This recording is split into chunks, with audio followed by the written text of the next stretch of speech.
Hello guys, triple C exam series में आपका स्वागत है। मैं अथर आज आपके लिए लेकर आया हूं 10 ऐसे क्वेश्चंस जो कि ट्रिपल सी एग्जाम के लिए काफ़ी इंपॉर्टेंट हैं। अगर आप भी ट्रिपल सी की तैयारी कर रहे हैं तो आज से ही हमारी इस सीरीज को लगातार देखते रहें, जिससे कि ट्रिपल सी एग्जाम को आप आसानी से क्लियर कर सकें।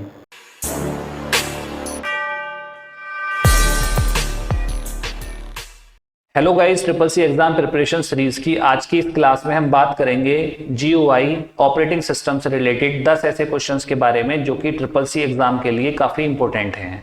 तो चलिए स्टार्ट करते हैं। आज का पहला क्वेश्चन आपके सामने आ चुका है। कौन से फाइल एक्सटेंशन केवल ग्राफिक्स फाइलें दर्शाते हैं?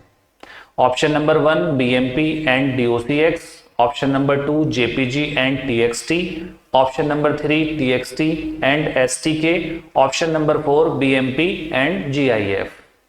तो यहाँ राइट आंसर हो जाएगा option number 4 bmp and gif। ये दोनों ही ग्राफिक एक्सटेंशन है।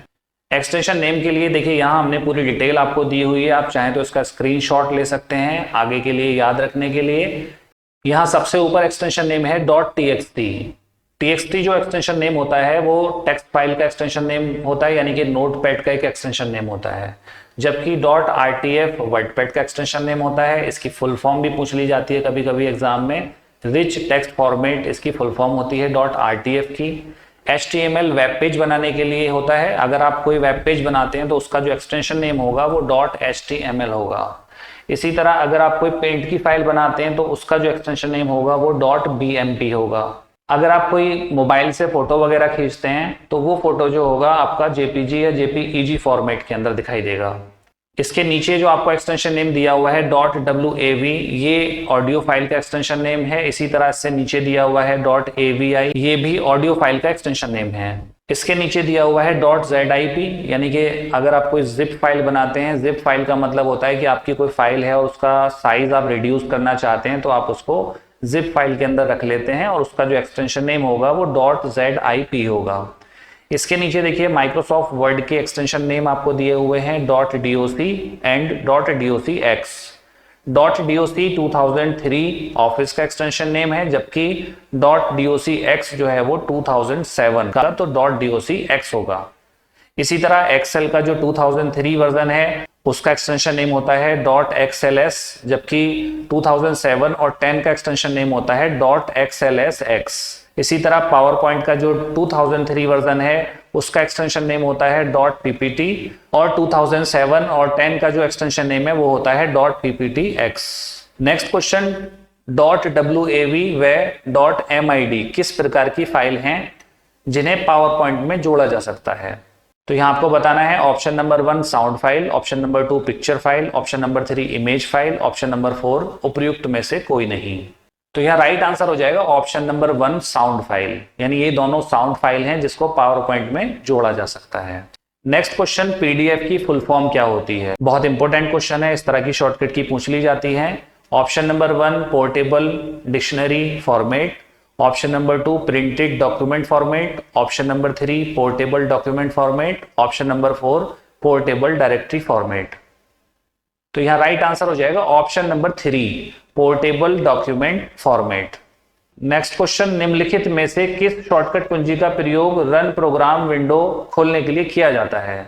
Option number 1 Ctrl+R, option number 2 Alt+R, option number 3 Window+R, option number 4 Ctrl+Alt+R। तो यहाँ राइट आंसर हो जाएगा ऑप्शन नंबर 3। अगर आप विंडो की के साथ में R प्रेस करते हैं तो वहां आपका रन खुल के आ जाता है, रन प्रोग्राम, और वहां हम रन से कोई भी कमांड यूज कर सकते हैं। नेक्स्ट क्वेश्चन, विंडोज में किसी खुली हुई विंडो को बंद करने के लिए निम्न में से कौन सा कुंजी संयोजन प्रयुक्त होता है? Option number 1 Ctrl+F4, option number 2 Alt+F4, option number 3 Ctrl+Alt, option number 4 Shift+W। अगर आप किसी विंडो को बंद करना चाहते हैं तो उसके लिए राइट आंसर होगा option number 2 Alt+F4। Next question, आप विंडोज में किसी फाइल को तब भी खोज सकते हैं जब आपको उसके नाम का कुछ भाग ही पता हो। तो आपको बताना है कि ये सही है या गलत। तो इसका राइट आंसर हो जाएगा ऑप्शन नंबर 1 ट्रू, यानी कि बिल्कुल सही बात है कि अगर आप विंडोज में किसी भी फाइल को सर्च करना चाहते हैं तो उसके लिए आप नाम का कुछ ही भाग भी अगर डालेंगे, यानी कि शुरू के 3-4 लेटर भी डालकर अगर सर्च करना चाहेंगे तो फाइल को सर्च कर सकते हैं। नेक्स्ट क्वेश्चन, विंडोज में प्रत्येक ड्राइव के बीच में कुछ अंतर होता है तथा प्रत्येक ड्राइव अलग अलग नामों में विभाजित होती है तथा प्रत्येक ड्राइव के अंत में एक निशान होता है। तो आपको इसमें बताना है कि जो ड्राइव्स होती हैं जैसे सी, डी और ई, तो उसके बाद में आपको कौन सा इसमें से लेटर यूज करना होता है, यानी कि एक स्पेशल कैरेक्टर कौन सा यूज करना होता है। Option number 1 colon, option number 2 asterisk, option number 3 exclamation point, option number 4 semicolon. तो यहाँ राइट आंसर हो जाएगा ऑप्शन नंबर 1 कॉलन, यानी सी या डी ड्राइव अगर होती है तो उसके फौरन बाद अगर आप देखेंगे तो एक कॉलन लगा हुआ होता है। नेक्स्ट क्वेश्चन, यूटिलिटी प्रोग्राम का प्रयोग ऑपरेटिंग सिस्टम के फंक्शनों को सुधारने के लिए किया जाता है। तो आपको बताना है कि ये बात सही है या गलत। तो इसका राइट आंसर हो जाएगा ऑप्शन नंबर 1 ट्रू। ये बिल्कुल सही बात है कि जो यूटिलिटी प्रोग्राम होते हैं वो ऑपरेटिंग सिस्टम के फंक्शनों को सुधारने के लिए ही इसका यूज किया जाता है। नेक्स्ट क्वेश्चन, डेस्कटॉप पर उपलब्ध एक एप्लीकेशन को किस शॉर्टकट के द्वारा चलाया जाता है।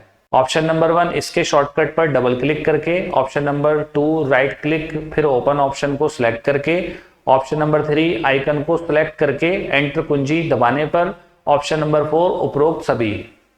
यहाँ आपसे ही पूछा जा रहा है कि डेस्कटॉप पर अगर किसी एप्लीकेशन का शॉर्टकट दिया हुआ है और आप उसको ओपन करना चाहते हैं या उस एप्लीकेशन सॉफ्टवेयर को चलाना चाहते हैं तो उसके लिए आपको इनमें से क्या यूज करना होगा।